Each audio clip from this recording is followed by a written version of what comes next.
Welcome, everybody, to another episode of Senor Nerd Podcast. I have here with me Ro, Greetings. Ramon, Hey, guys. and we're here today to talk about John Wick. More specifically, John Wick 1, 2, and 3. And before we get started, I want to ask Ramon a question. Ramon, if somebody broke into your house and hurt your dog, Sophie, how many people would need to die because of that?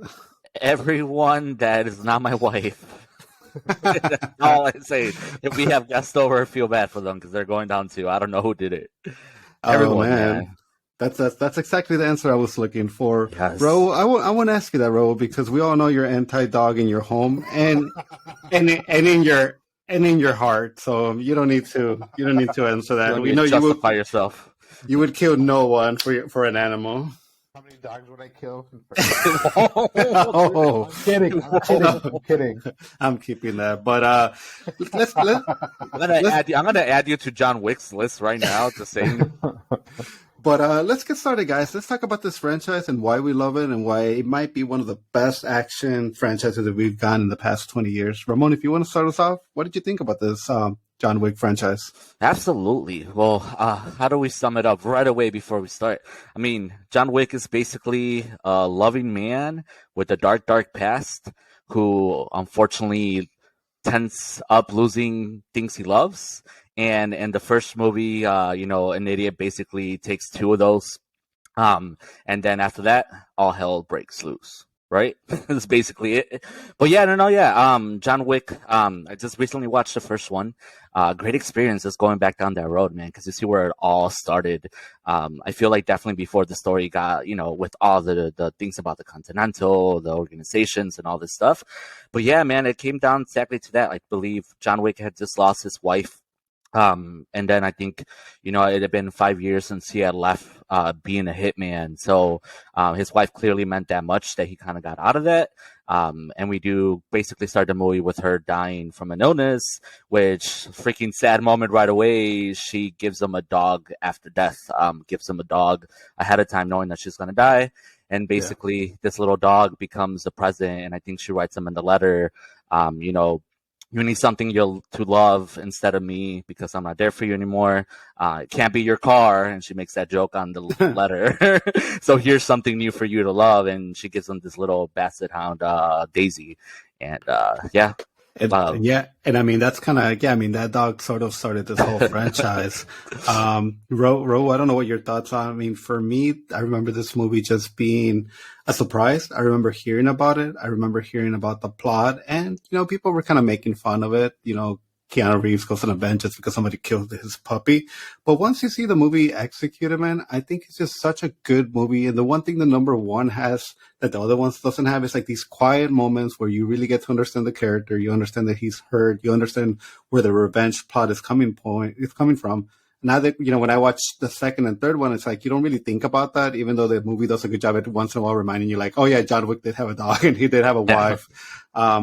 But it's fun, man. I remember in the first one, the part where, people come to his house, try to kill him, and then eventually the cop shows up, and the cop sees like dead bodies in his house and like doesn't do anything about it. I was like, I'm like, what the? Like that cop totally saw that and didn't even like try to arrest John Wick. That's when like this whole movie started intriguing me. But bro, what do you think about this? Why are you not a Keanu Reeves fan? Why do you hate the man, Raul? Why do you hate him? Being a hater. I love Keanu. I think he's amazing. Like I definitely thought that this was like a very original kind of take on an action movie. And then I absolutely love the stunts and the stunt choreography of like other movies. But yeah, like and it's like such a like simple and kind of far-fetched premise of some gangsters kill a guy's dog and he gets revenge for the guy's dog. That could be a comedy movie, that could be any kind of movie, but it's like an amazing action movie where Greyjoy is going around killing dudes. I have to applaud you for referencing Keanu, a Jordan Peele movie, and forget his buddy. So good job. You're one of 10 people that saw Keanu. No, yeah, but it was amazing, and actually pretty good cast, and the big moment that kind of got me was the fact when they steal his car, and then they take it to the shop, and then John Leguizamo is like interrogating him, kind of like, "Where'd you get this car?" And then they explain, and then he like hits him, and then he slaps him. Yeah. and then calls the dad, and he's like, "By the way, your son just stole John Wick's car and killed his dog." And then automatically everybody knows everything, and he already like calls like every single like henchman that he has to protect him, because he knows what's going to happen, but the stupid son doesn't know anything. And I love how it kind of builds the lore of John Wick without saying anything about the lore of John Wick. No, that's definitely one of cinema's best slaps. I would say it's top 10. So I agree with you.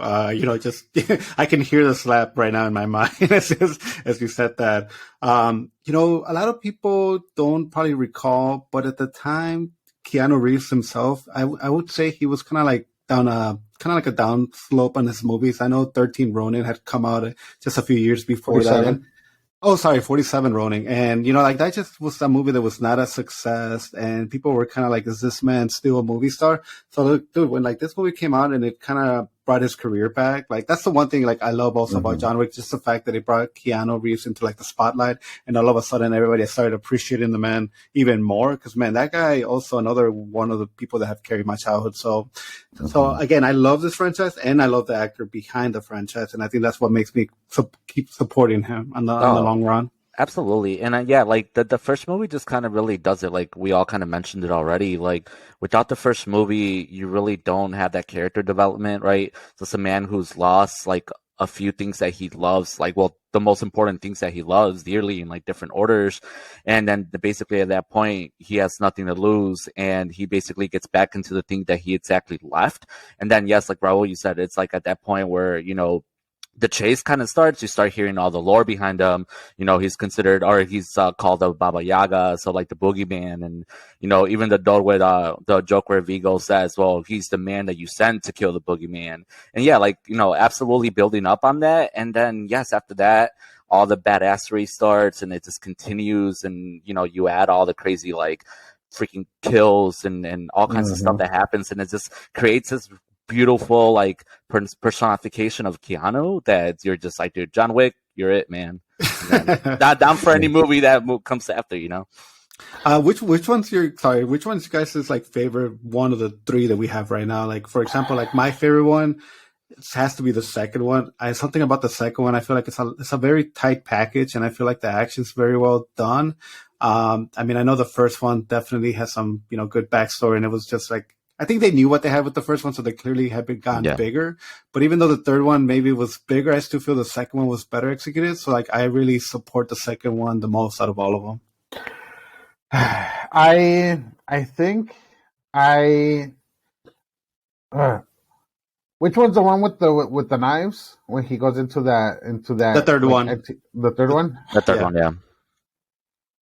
I will then honestly. I think I'm gonna say the third one for the action sequences, because with that, and then that fight with Halle Berry with the dogs. Oh, dude, yeah. Like the combination of those two kind of like fights probably put it a little bit of like above the others. Plus the horse stuff, and it's hard to beat that one. Yeah, for me. Yeah, no, and then I'm gonna say one just because again it's the most fresh, but not even that. But it's just again not only being introduced to him, but then you start like I remember like I just watched it again, and a couple scenes just really stick out. Like there was the one scene towards the end where he runs over a guy, and as the guy is rolling over the car, he's shooting up into the roof of the car to kill him. And so it's just like, to me, again, because it's still the introduction of John Wick, but throughout the movie, you just keep freaking being surprise after surprise of how extremely badass this man can be. But kind of nice little heart on the whole time.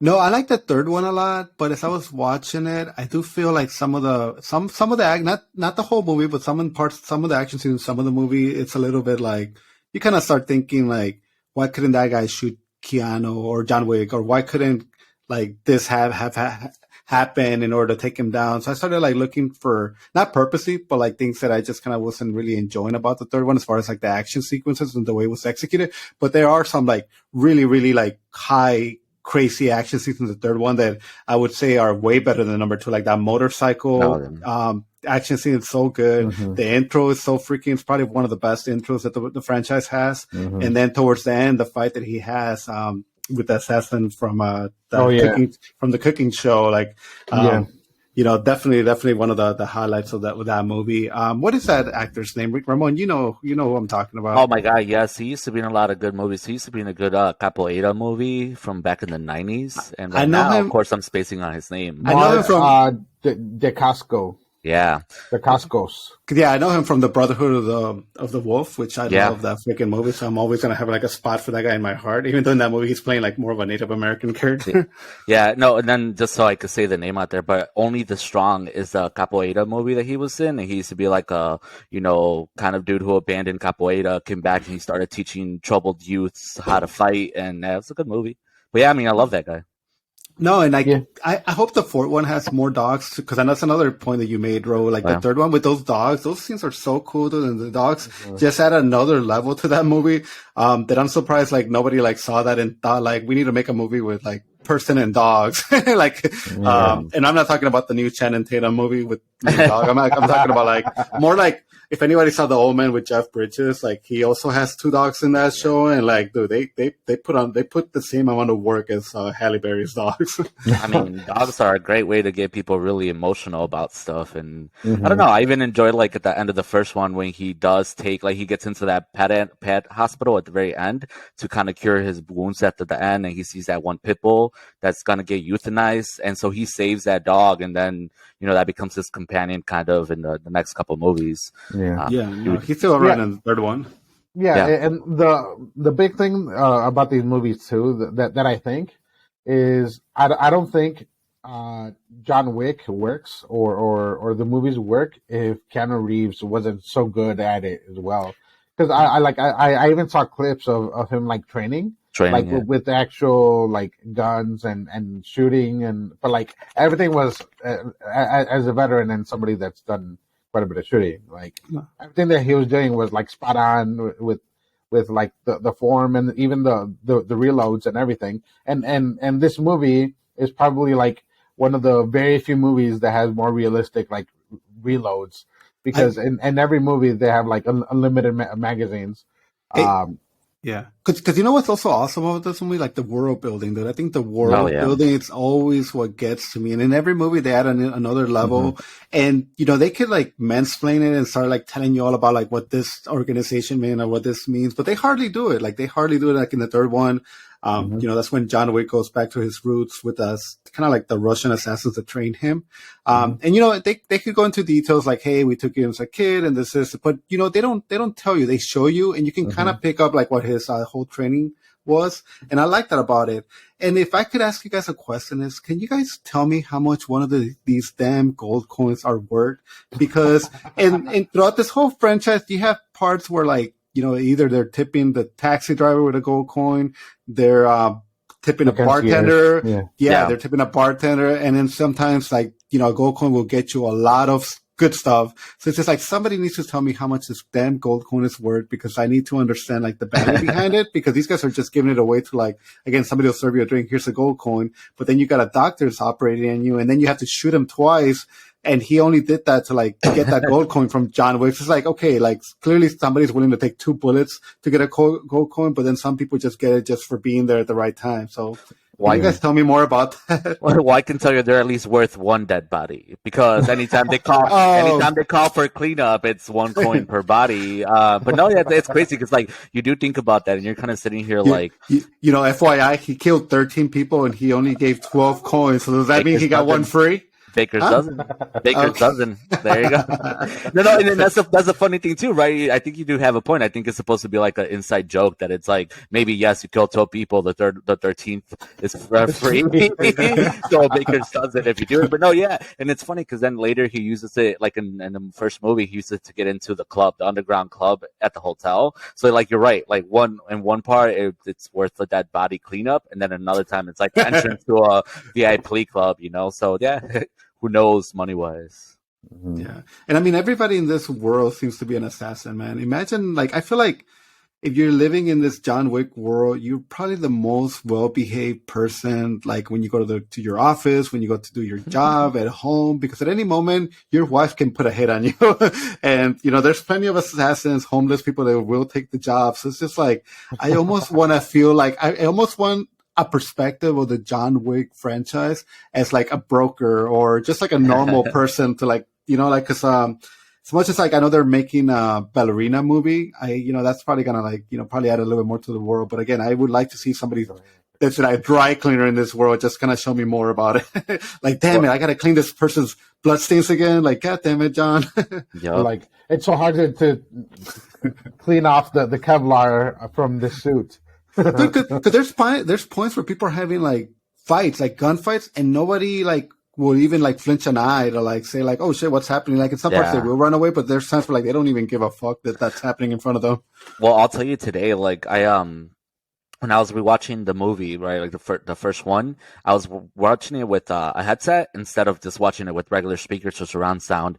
And oh my God, I forgot how mesmerizing those scenes are when you're like in the club or you're like somewhere. Like the music, like the soundtrack to the movie doesn't say that it goes hand in hand like and like good harmony. It's just like a kind of like really peaceful, overwhelming like buffer I mean, to everything that's going on. Because like there's a couple scenes where he's at the club, he's one of the hotels, and it's like loud and music playing, and he's just like killing, and it was just kind of really beautiful to relive, especially with like a headset, because you're sitting there like, man, this is like great. But like you're right, you're sitting there enjoying it, like, oh, this is some great music and people are dying, and you're like, wait, oh shit, people are dying. And there's people like, yeah, like you said, not everyone responds right away, and then eventually, yeah, you start having people run away because they're gonna get shot or something. So no, as far as the franchise, is there anything that bothers you about this world that you're kind of feeling like by this point you should have had an understanding, or something you just kind of maybe really want them to explain in the fourth one that you can think of from the top of your head?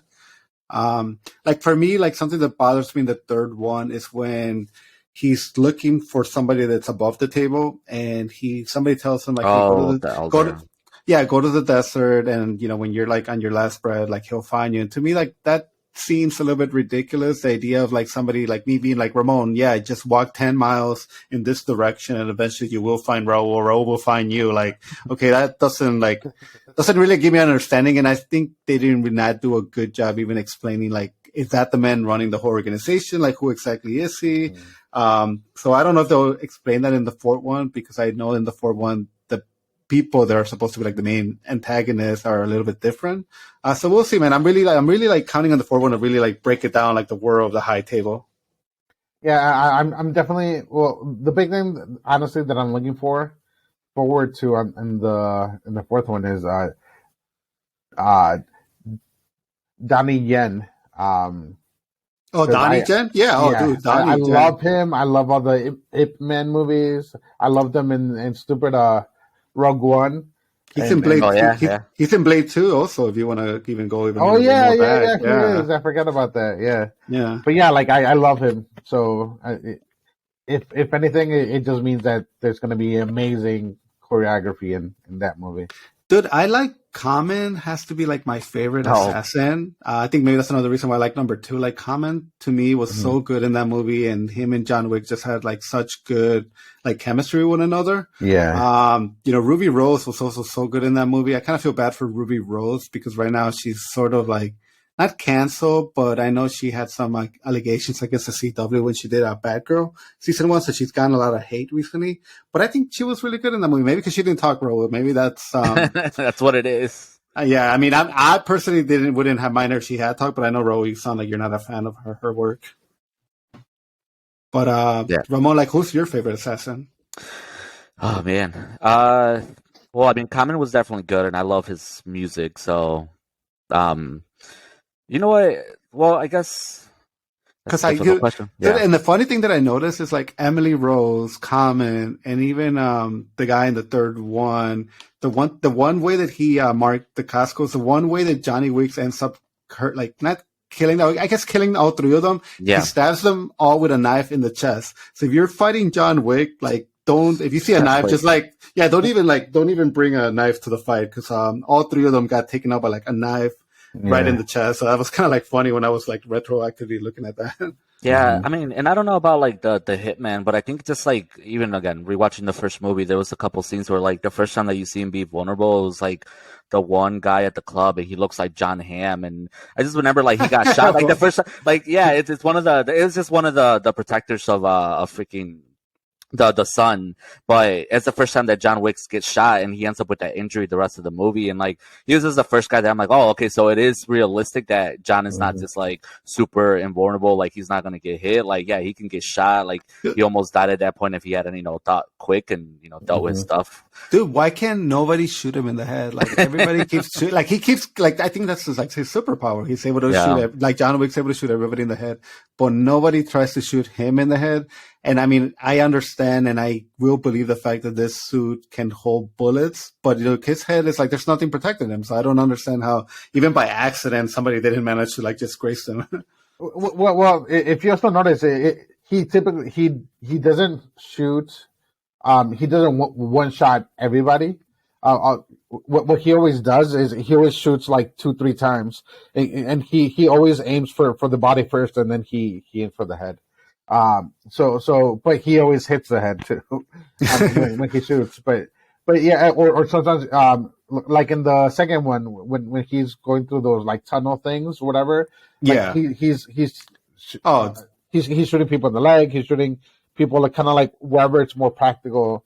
I guess in some ways to do it. Yeah, I mean, he was also blasting them with a shotgun. So. Yeah. And then earlier when you were talking about the scenes of him reloading, that was one of the better ones. Like he's going down through the catacombs or the tunnels, and that scene is all like shoot, reload, shoot, like switch weapon, like shoot. Yeah. Bro, what is that Netflix show we were just talking about, Shadow and Bone? Like I wish in these movies there was a cool scene where they gave him some revolvers because I could totally like see like him doing some badass shit with some revolvers. I wish like even in that third one where he was like going through the guns, I wish he would have like gotten a revolver and started like shooting people with that shit because that would have been awesome. Well, yeah. Because in that show, it was really cool with the trick shot guy, and then, so it definitely would have been really cool with John Wick doing that with the revolver. No, definitely. I think the third one too. Like, sometimes you kind of start being like, okay, like this is just gonna be John Wick killing people and blah, blah, blah, blah, the same. But the third one, what I like towards the end that they introduce is those guys that are fully covered in body armor. Mm-hmm. And he can't, like, in the beginning, he, like, shoots them and they just get back right up. And I'm like, dude, that's so cool, man. The idea of, like, all of a sudden, he's not fighting robots, but he's... yeah.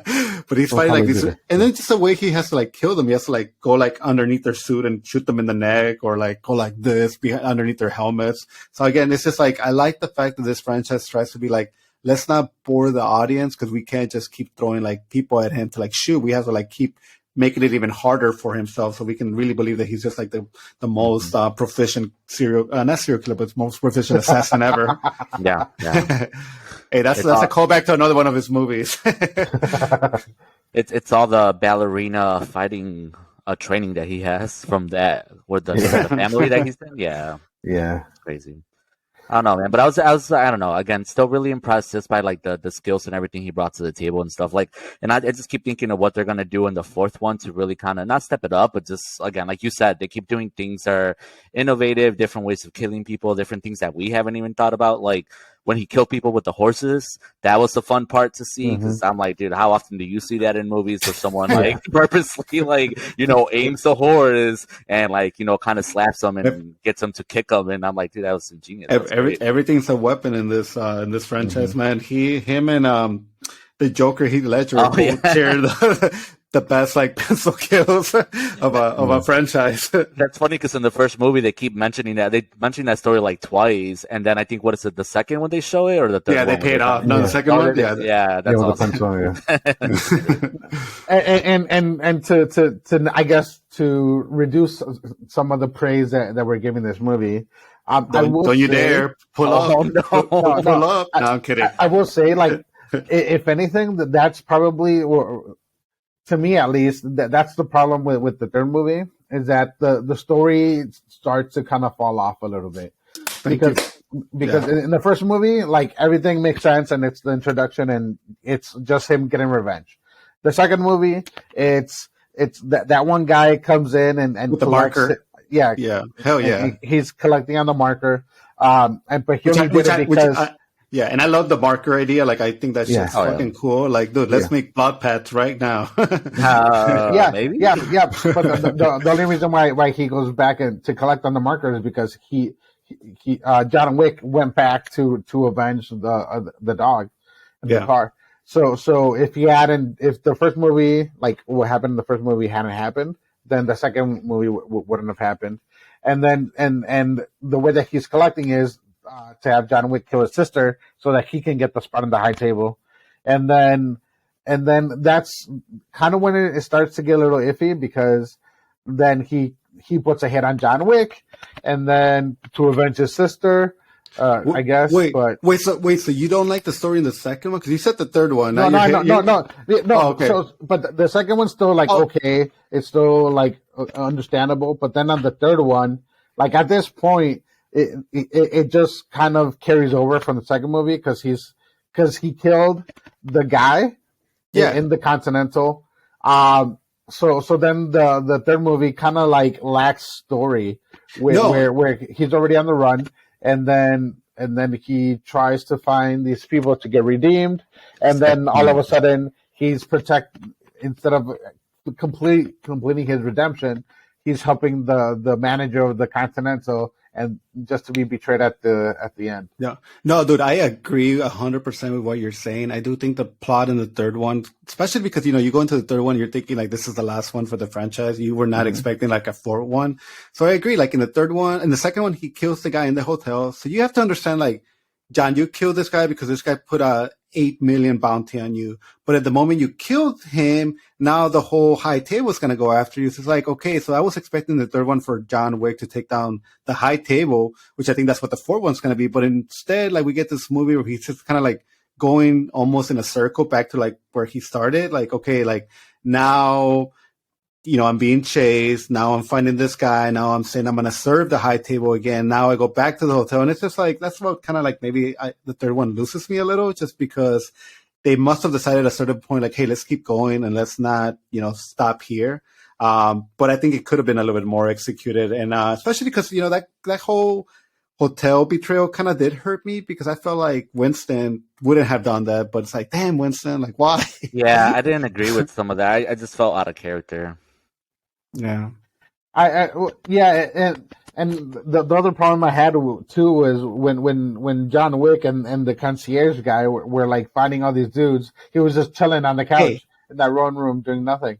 Hey, you get the Lance Reddick, you get his name right, bro. He just passed away, the man. Lance Reddick, yeah. Okay. I didn't like him too. Pay some respect to the man, seriously. Yeah. No, I don't know if you guys heard, but I guess he was playing the game Destiny in the last couple of days. Yeah, he was part of it. Yeah. And how his character went AFK because I was AFK because he wasn't there. So then people have been going and playing him memorials in game, which is freaking awesome. Yeah. Dude, I watched the Resident Evil TV show that came out on Netflix over the summer, and even though it was truly like not good, he was the best part of it. Like, he alone was carrying that whole show on his back, man. So it's like it hurt to like have him pass away, because I felt like I never treated him like a great actor or somebody that I should respect, because I always took him for granted. It's one of those things, man. Like, you take people for granted. It's like, damn, he's gone. Like fuck. Like, it kind of hurt. Yeah, he was also he voiced one of the dragons in the Legend of Vox Machina in this last season too, and then something that I don't think anybody acknowledges about him is that he was actually pretty funny too. There was a series on YouTube that I saw where he's like the CEO of a company. I don't remember what it's called, so I wouldn't even be able to tell you where to find it. But on YouTube, and it's like a whole series of like different episodes with these workers, and he's the CEO, and it's just pretty funny. I mean, it's gonna hurt to see him in the fourth one, especially like knowing that he passed. So if he passes away in that movie, it's gonna make it even sadder. So we'll see, man. Like we'll see. I definitely have high expectations. My wife, I think I started watching these movies when the second one came out, and dude, like my wife is not a movie watcher. Like I'll show her a movie and she'll forget about it maybe possibly the next month. But with John Wick, she loves these movies so much because she just finds Keanu Reeves so beautiful. And I will always be grateful that, she was able to watch these and fall in love with Keanu. Because then after that, we went back and we watched a bunch of his movies. And anytime that Keanu's on screen for anything, like she just pays 100% attention. And I personally don't feel jealous because I'm like, yeah, Keanu, you tell my wife what what a beautiful man you are. Even Johnny Mnemonic. I have not seen Johnny Mnemonic ever, so I really can't tell you. Yeah. Bill and Ted. Yeah, Bill and Ted, man. I've seen all of Bill Ted. Yeah. Point Break. Point Break, man. Matrix, Constantine. You name it. Matrix. Yeah, Constantine. Is Constantine coming back? Right. Yeah. He's still. Yeah, there you go. Yeah. Well, it's a possibility. It's not a for sure thing, but he's willing to do it. It's still in the works, so we'll hopefully get him. But anything else that you guys feel like you guys want to touch on as far as this movie? I think the third one again is just.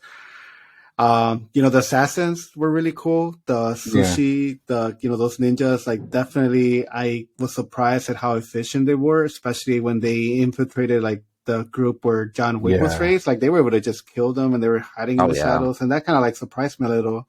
But anything you guys want to highlight on this franchise? I will say in the third one, I really enjoyed, like, it was interesting because when he was fighting them, like they were like so like revering towards him, and they were like so like in awe and like proud to be fighting him and all this stuff, and it was interesting to see because like obviously when you have somebody like John Wick, his reputation's gonna follow him, but like to them it was like such an honor to be fighting him, and then and obviously they gave him like a bunch of chances which they probably could have won otherwise. I don't know if both of them, but one of them is definitely from The Raid, the first one. Oh, so dude, that's a great movie. Yeah, so like I love that fight scene where he's fighting them, and I mean they're sort of like, I don't know how tall Keanu is from on top of my head, but like it's kind of funny because those guys are clearly very short. But the idea that they were whipping Keanu's ass was pretty entertaining. That whole fight scene in the glass building part was really, really cool, well executed for sure. Yeah, and then for me, I think just overall, I feel like there's still things that we don't know fully about him. I love, like, again, his story and his lore, like, getting revealed more and more and more. So I'm always excited to find out more about him. I had looked up some stuff like before, I think whenever the story got confusing to me, and it just explains some of the things that he did in the comics that kind of led him to become like a legend sort of type. Comics? So there's a comic. Okay. Yeah. So and then in like the comic, it just basically talks about some of his things, like his childhood, and then getting adopted, and then taken over by that Russian group, and then how he ends up working for Vigo and all kinds of stuff like that. So that's basically, cool. And that's the stuff that I kind of wish that ultimately would get into the movies. But what I do love about the movies is that everybody shows them that respect that we don't know exactly why. So in the movies, I guess it is really great, like knowing that no matter who it is, like Common, like all these random ones, what was his name, Perkins, the first one girl that was trying to kill him in that first movie. There's just a respect, even the fact that like Willem Dafoe's character in the beginning too, like that first movie, he gets hired to go kill him, and he ends up basically trying to save him the whole time and does save him. And so basically, like, there's just so many things that clearly we don't know about John Wick and basically the adventures of John Wick leading up to the movie one.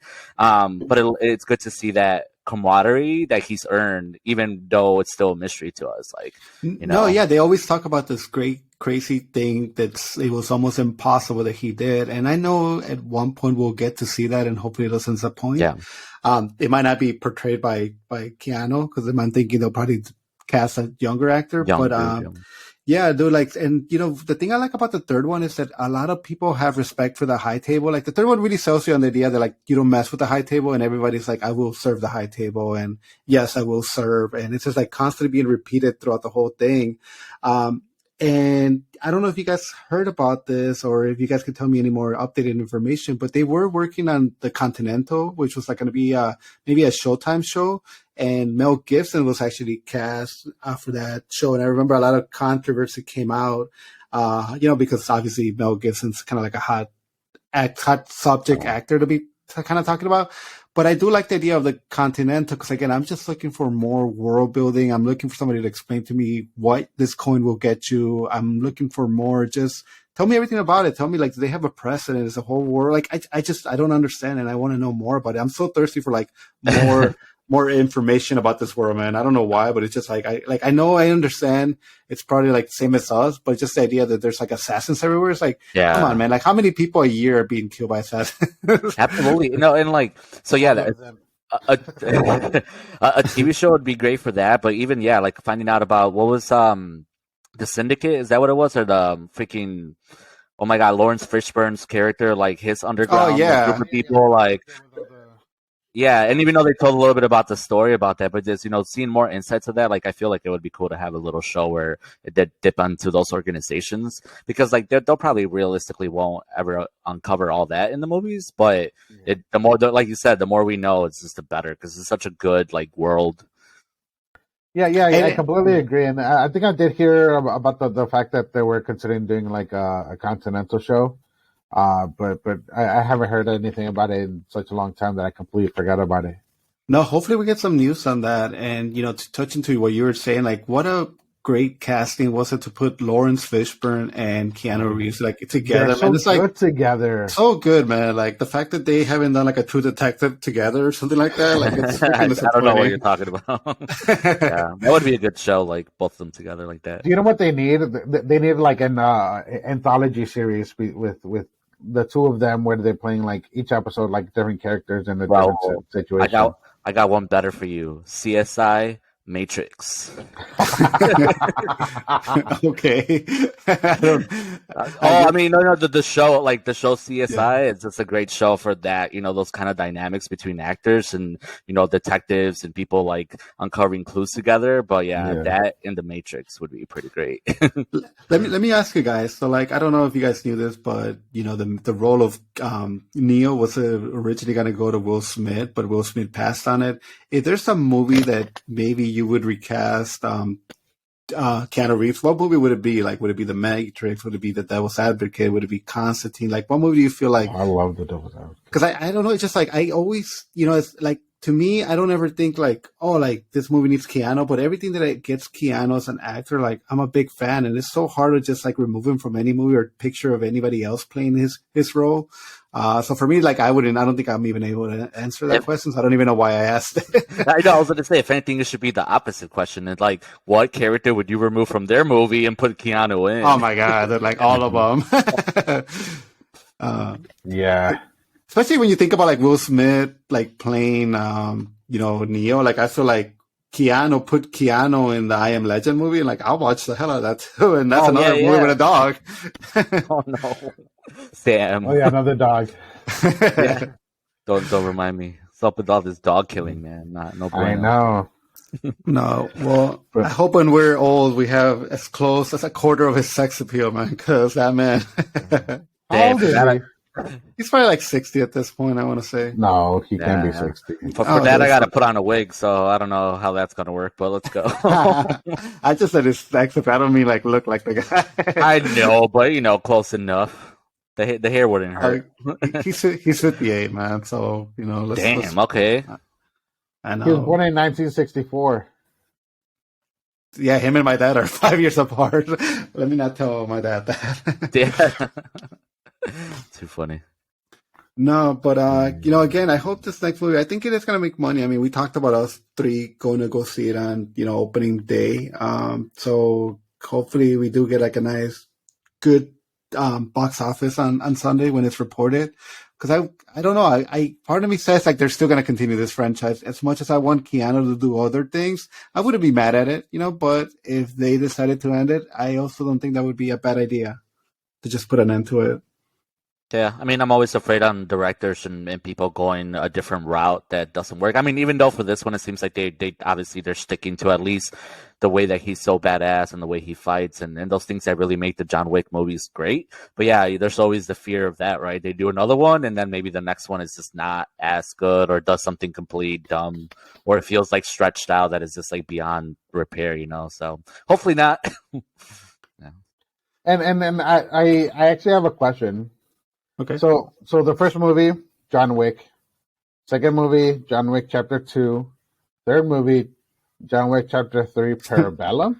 Yeah. Is there like a reason why they added the Parabellum in there? They say it in the movie, so like there is Winston says the line in the movie where it's like, oh, like I did that Leonardo DiCaprio meme, like, oh, they're saying the name of the movie. But no, I don't know. I remember like people were saying like, why make it so complicated? Like, don't do this to it. And I meant, in a world where we got like 5 Rambo movies, like why couldn't we get a 5th John Wick movie? In the world where we have like 6 or 7 Scream movies.